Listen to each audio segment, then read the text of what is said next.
Pendant la pandémie, il a été question de savoir s'il y avait eu un tri des patients à l'hôpital. Le gouvernement a assuré que non. Une chose est claire, la France ne refusera pas un malade. Le tri des patients n'est pas une option, ça ne l'a jamais été et ça ne le sera jamais. Mais des soignants ont affirmé qu'il n'était pas possible d'accueillir tous les malades en réanimation. On a déjà commencé à trier les patients en déprogrammant. L'idée fait froid dans le dos, mais en réalité, le tri des patients existe depuis très longtemps et c'est même une pratique inhérente à la médecine. Guillaume Lachenal est historien des sciences au Media Lab de Sciences Po, et Céline Lefebvre est philosophe de la médecine et elle dirige l'Institut de la personne en médecine. Dans l'ouvrage qu'ils ont dirigé, La médecine du tri, ils décrivent la hiérarchisation des patients comme un acte médical à la fois indispensable et insupportable, qui sauve et qui sacrifie des vies. De fait, c'est un acte médical qui pose des questions éthiques vertigineuses. Qui soigner en premier quand on ne peut pas s'occuper de tout le monde? Certaines personnes méritent-elles de vivre plus que d'autres? Qui décide et selon quels critères? Toutes les vies se valent-elles?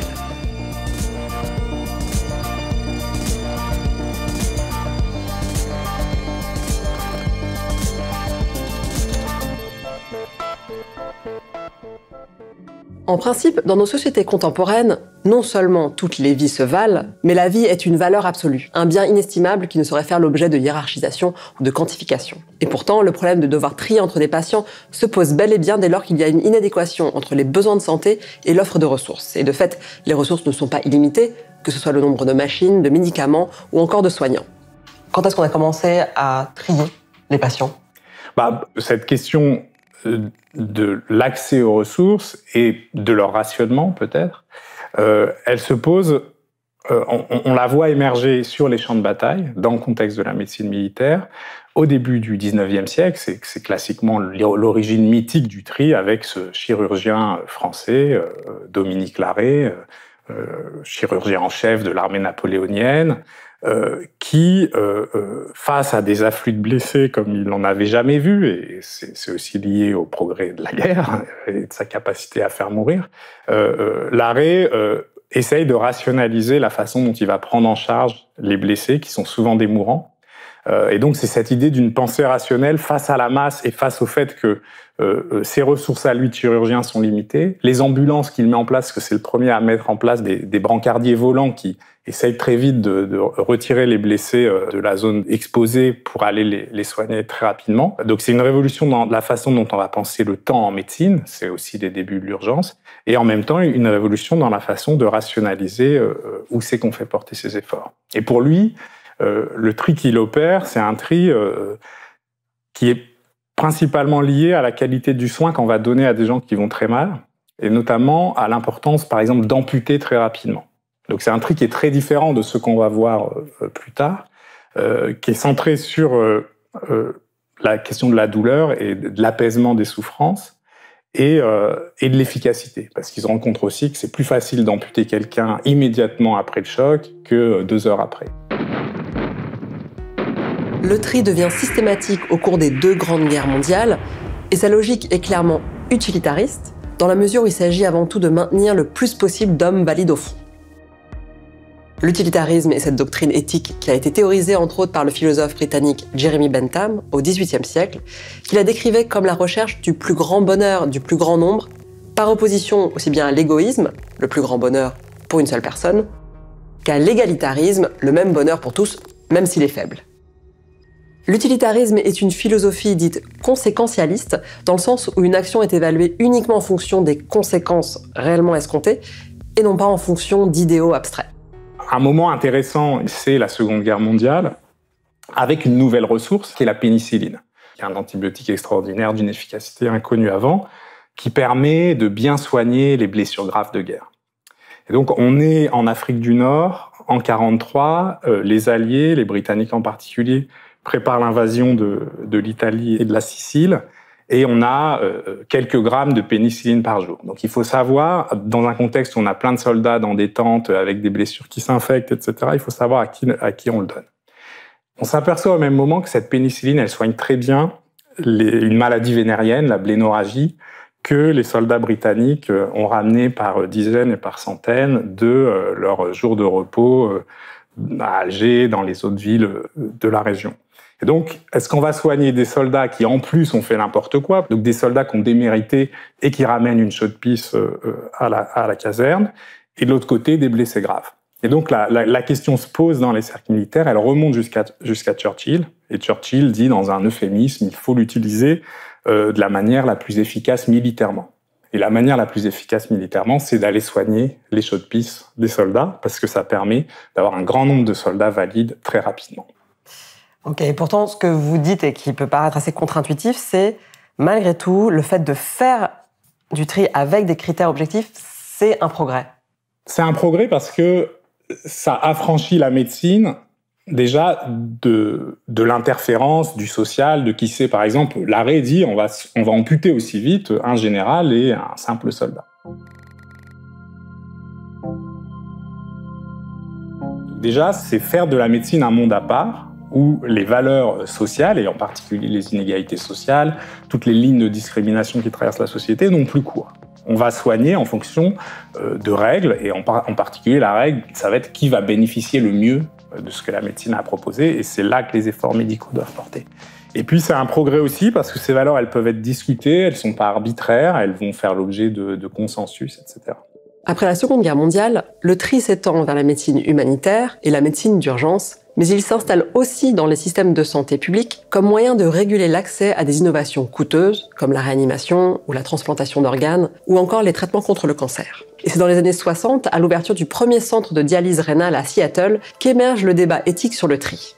Les médecins du centre écartent d'emblée l'option égalitariste qui aurait consisté à tirer au sort les patients pouvant accéder aux essais cliniques, et ils créent un comité composé de 7 personnes, une femme au foyer, un agriculteur, un avocat, un banquier, un chirurgien, un fonctionnaire et un pasteur, qui sont chargés de sélectionner les 10 premiers patients selon une logique plus utilitariste. L'enjeu pour les médecins est de se décharger du fardeau moral dû au fait de devoir sélectionner finalement ceux qui vont vivre ou ceux qui vont mourir. Donc ce comité de Seattle a fait l'objet notamment d'un très grand article en 1962 dans Life Magazine.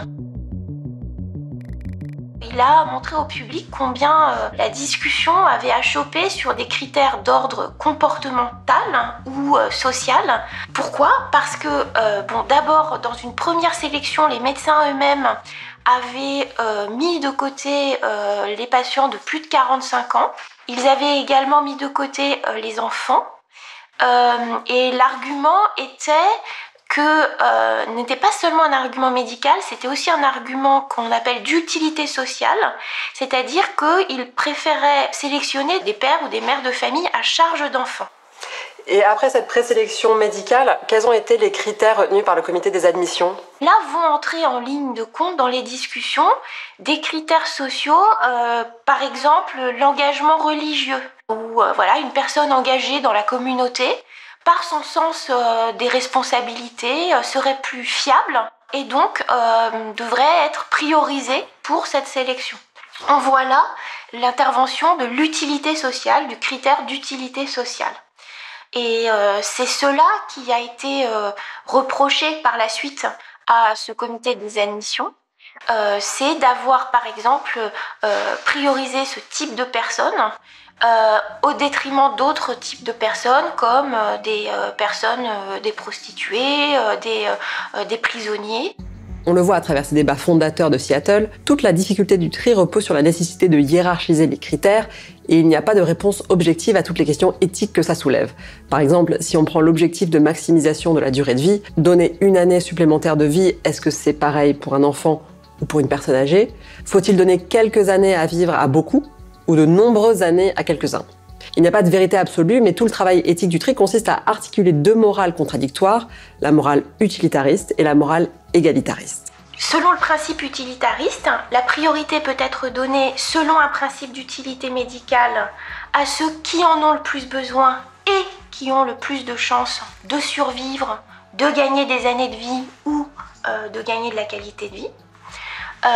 Et selon le principe aussi de l'utilité sociale, l'utilitarisme peut prescrire de prioriser certaines catégories de personnes, par exemple les soignants, ou par exemple les personnes qui vont avoir une famille à charge, ou par exemple les décideurs politiques, ou des militaires, En revanche, la morale égalitariste, elle est fondée sur le principe que toutes les vies se valent et qu'il faut traiter le plus possible les personnes de manière égale. On peut se demander donc si on peut appliquer la sélection par le hasard ou la sélection selon l'ordre du premier arrivé, premier servi. Évidemment, on voit tout de suite que appliquer seul ce critère soit de la loterie, soit du premier arrivé et du premier servi est injuste. Justement, il est inéquitable pour les personnes qui ont les plus grands besoins et qui ont le plus à perdre. Une autre variante du principe égalitariste veut qu'on donne la priorité aux plus mal lotis, selon l'adage « les femmes et les enfants d'abord ». L'acte médical viendrait en quelque sorte compenser les inégalités de départ en privilégiant les plus fragiles ou les plus dominés d'une société. Et c'est un principe qui est assez présent dans le contexte de la médecine humanitaire, qui a sa logique propre. Une logique importante du tri humanitaire, c'est de trier selon les causes. C'est-à-dire quand il y a une épidémie d'Ebola, MSF y va avec du matériel pour soigner Ebola, mais par contre ne va soigner qu'Ebola. Donc c'est un tri qui est arbitraire et assumé comme tel, qui cherche à résoudre une cause anormale de mortalité. Et ça veut dire que si vous avez un accident de voiture juste à côté du camp de MSF, vous n'allez pas passer devant tout le monde parce que votre condition est urgente.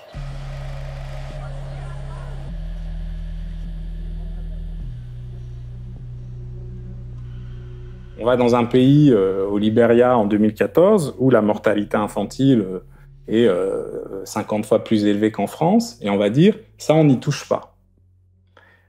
Donc c'est un choix qui est très difficile, mais en même temps c'est la condition de bien gérer la crise Ebola. C'est des choix qui sont difficiles, et c'est des choix qui sont débattus très largement dans ces organisations. Et c'est vrai qu'avec le Covid, à une autre échelle, on a fait un peu la même chose, avec le détail supplémentaire qu'on a beaucoup dégradé la prise en charge des causes normales de maladies et de mortalité.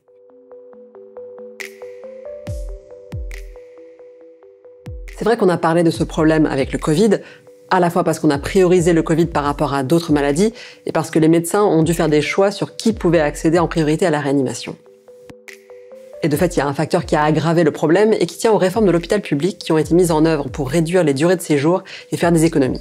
La durée moyenne de séjour a été divisée par 3 en 40 ans.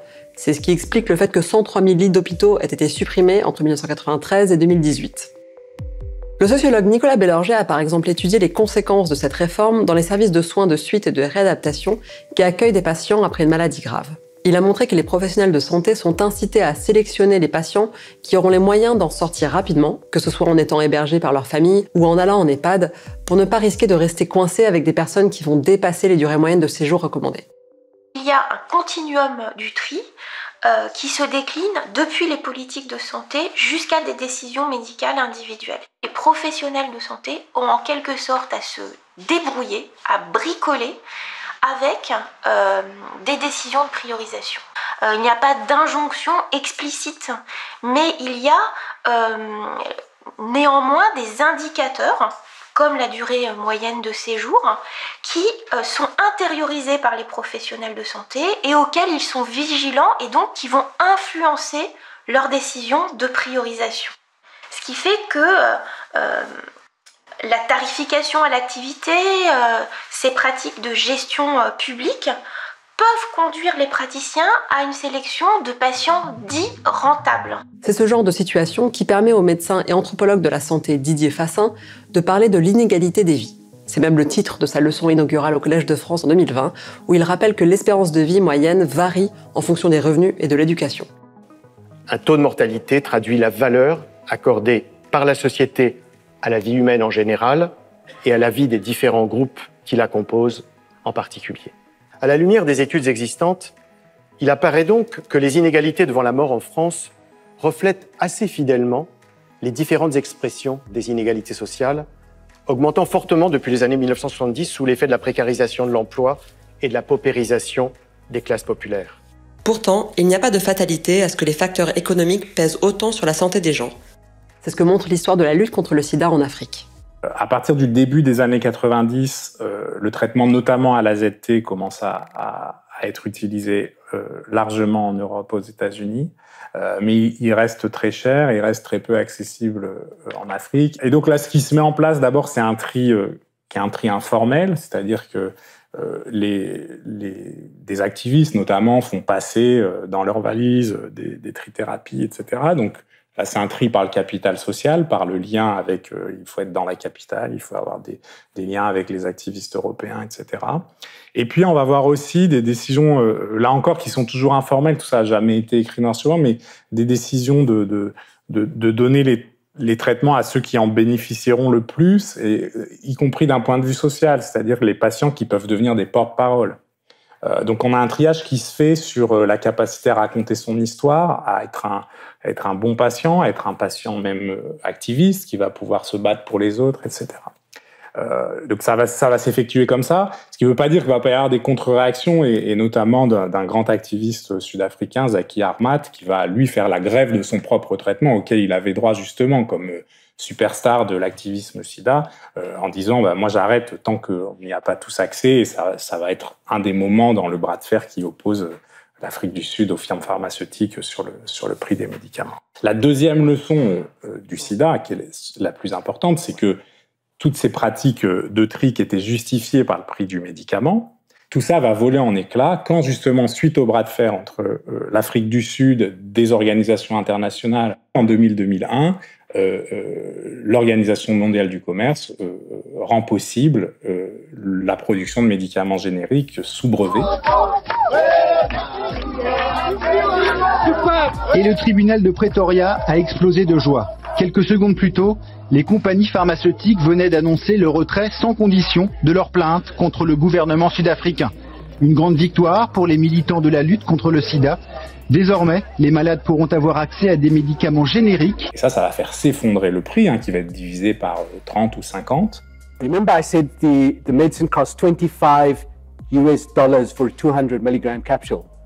In Thailand, we found equivalent of the drug for 30 US cents.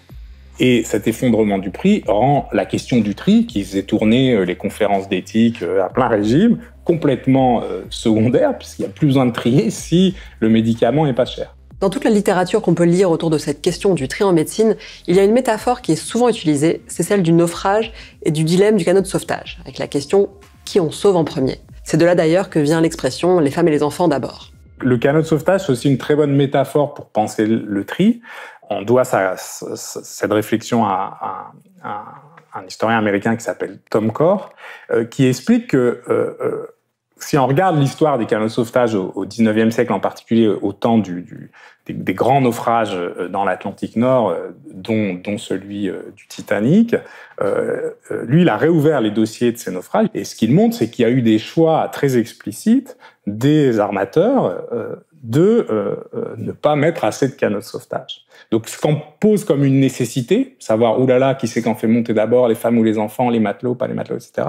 Ça, c'est ce qui ressemble le plus à notre tri médical. Mais il faut jamais oublier que la nécessité de trier, elle est déterminée en amont par des choix, qui sont des choix souvent politiques, qui font que, il faut jamais oublier que cette rareté des ressources, elle n'est pas naturelle, et on a souvent prise dessus. Il faut prendre au sérieux la question de qui monte dans le canot de sauvetage, mais il faut jamais oublier qu'il faut réfléchir à combien on met de canots de sauvetage, et est-ce qu'il est même légitime de faire partir un bateau sans un nombre suffisant de canots de sauvetage. Le tri des patients fait partie intégrante de la médecine contemporaine. Il manifeste le fait à la fois banal et brutal que toutes les vies ne se valent pas. Quand le tri est inévitable, le fait de réfléchir aux critères les plus justes permet d'affranchir les décisions médicales des inégalités sociales. Mais quand la nécessité de trier résulte d'une politique de réduction des moyens, le tri ne fait alors que refléter et renforcer ces inégalités sociales.